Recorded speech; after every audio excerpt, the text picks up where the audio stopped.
পরিষেবা পৌঁছানোর লক্ষ্যে বীরচন্দ্রমনু এলাকায় নির্মিত হলো 33 কেভি বিদ্যুতের সাবস্টেশন।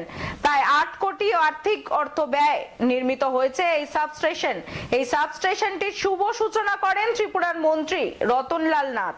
সমগ্র রাজ্যে বিদ্যুতের পরিষেবা উন্নয়নে কাজ করে যাচ্ছে রাজ্য সরকার। রাজ্য সরকারের উন্নয়নমূলক প্রকল্পের মধ্যে এডিসি এলাকায় সঠিকভাবে বিদ্যুৎ পরিষেবা পৌঁছানোর লক্ষ্যে বীরচন্দ্রমনু এলাকায় 8,10,68,961 টাকা ব্যয় করে 33 কেভি বিদ্যুতের সাবস্টেশন নির্মাণ করা হয়। 2019 সালে 26শে আগস্ট এই সাবস্টেশন নির্মাণের কাজ শুরু হয়। আজকের দিনে বিদ্যুৎ মন্ত্রী রতনলাল নাথের হাত ধরে এই প্রকল্পের শুভ সূচনা করা হয়। এই উদ্বোধনী অনুষ্ঠানে মন্ত্রী রতনলাল নাথের পাশাপাশি উপস্থিত ছিলেন মন্ত্রী শুক্লাচরণ নোয়াতিয়া, শান্তিরবাজার বিধানসভা কেন্দ্রের বিধায়ক প্রমোদ রিয়াং, শান্তিরবাজার পৌর পরিষদের চেয়ারম্যান স্বপ্না বৈদ্য, ভাইস চেয়ারম্যান সত্যব্রত সাহা সহ কাউন্সিলর শ্যামলাল দেবনাথ। এই অনুষ্ঠানে বক্তব্য রাখতে গিয়ে মন্ত্রী শুক্লাচরণ নোয়াতিয়া বিদ্যুৎ সাবসেন্টার নির্মাণে কত টাকা অর্থ ব্যয় হয়েছে এবং এই সাবস্টেশন নির্মাণ হওয়াতে কোন কোন এলাকার লোকজনেরা উপকৃত হবেন তা নিয়ে বিস্তারিত আলোচনা করেন। অপরদিকে বিদ্যুৎ মন্ত্রী রতনলাল নাথ ওনার বক্তব্যের মধ্য দিয়ে লোকজনদের কাছে সঠিকভাবে বিদ্যুৎ পরিষেবা পৌঁছে দিয়ে রাজ্য সরকার কি পরিকল্পনা হাতে নিয়ে এবং কতটুকু তা বাস্তবায়িত হয়েছে তা নিয়ে বিস্তারিত আলোচনা করেন। মন্ত্রী রতনলাল নাথ জানান, বিগত দিনে সামান্য বাতাস এবং সামান্য বৃষ্টি হলে অধিকাংশ জায়গায় বিদ্যুৎ চলে যেত। বর্তমান সময়ে উন্নত পরিকল্পনার মাধ্যমে লোকজনদের বিদ্যুৎ পরিষেবা প্রদানের লক্ষ্যে কাজ করে যাচ্ছে রাজ্য সরকার। এই অনুষ্ঠানে দুই মন্ত্রী ও বিধায়কের উপস্থিতিকে কেন্দ্র করে ব্যাপক হারে লোক সমাগম ঘটে। अरे भैया कहाँ हैं आप? अरे ऐप में तो 5 मिनट दिखा रहा है। तो ऐसे कीजिए, कैंसिल कर दीजिए, मैं दूसरी कैब कर लूंगा। क्या बात कर रहे हैं आप? ऐप में तो 500 रुपए दिखा रहा है, आप एक्स्ट्रा क्यों मांग रहे हैं? क्या आप भी रोजाना ट्रेवल करने के लिए कैब बुक करते हैं? और क्या इसी तरह के एक्सपीरियंस का सामना करना पड़ता है आपको भी? तो आइए, अब इस एक्सपीरियंस को बेटर बनाने का टाइम आ गया है रेडी टू कैब के साथ। रेडी टू कैब से इंडिया का most trusted and fastest growing cab booking platform. Ready to cabs पर आपको कैब बुकिंग सर्विसेज ही नहीं बल्कि यहाँ पर आप local taxi, rickshaw, AC non AC taxi सब बुक कर सकते हैं। और सबसे अच्छी बात तो ये है कि यहाँ पर आप अपना বসবাসকারী বিগত দিনে একটা ছোট হালকা তুফান যদিও আসছে বা বর্ষা সিজনে হালকা কোনো একটা বৃষ্টি বা বর্ষা সিজন আমরা দেখতে পাই।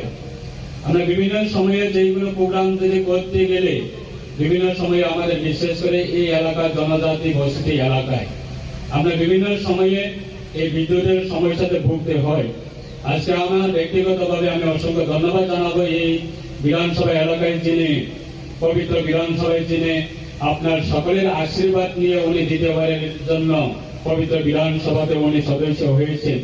আজকে ওনার হাত ধরে গতকালকে আমাদের রাজ্য সরকারের সকলের প্রিয় জনকল্যাণ মুখ্যমন্ত্রী প্রফেসর ডক্টর মানিক সাহা মহোদয় ওনার হাত ধরে শান্তিবাজারের গতকালকে দুটি প্রজেক্ট উদ্বোধন হয়েছে। একটা হচ্ছে আমাদের unity park children national highway পাশে এবং আরেকটা অপর প্রজেক্ট ইনোগ্রেশন হয়েছে, ফাউন্ডেশন স্কুল লাইন প্রোগ্রাম করা হয়েছে শান্তিবাজার আমাদের স্টেডিয়াম। আগে এখন বিদ্যুতের মাথা পিছু চাহিদা কত?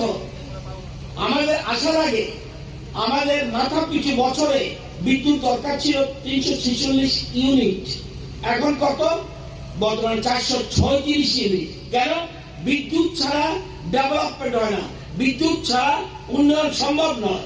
বিদ্যুৎ সর্বক্ষেত্রে লাগবে। আপনি মোবাইলে চার্জ দেবেন, বিদ্যুৎ লাগবে। যে কোনো জিনিসের জন্য এই যে পাওয়া যাচ্ছে বিদ্যুৎ লাগবে, যে স্কুল বলুন বিদ্যুৎ লাগবে, আপনি বাড়ি বাড়ি যাই করুন বিদ্যুতের বিকল্প কিছু নেই। এবং আমরা চেষ্টা করছি ধীরে ধীরে আমাদের ত্রিপুরার যে আগামী 20-25 বছর পর আর গ্যাস থাকবে না, তখন কি হবে? কারেন্ট কোথায় পাবেন?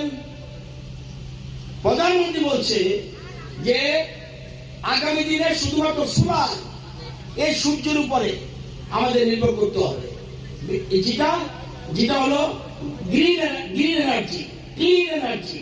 এই বিদ্যুতের ক্ষতি হয় না। তো সুতরাং আমরা সোলার উপরে গুরুত্ব দিচ্ছি।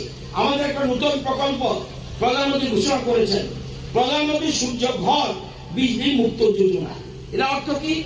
বিদ্যুতের বিল বেশি উঠে, বিদ্যুতের বিল যাতে বেশি না উঠে সেই জন্য আমরা প্রত্যেক বাড়িতে যত বাড়ি আছে ত্রিপুরা রাজ্যে যত বাড়ি আছে যারা প্রাইভেট বাড়ি সব বাড়িতে আমরা রুফটপ সোলার বসিয়ে দেব।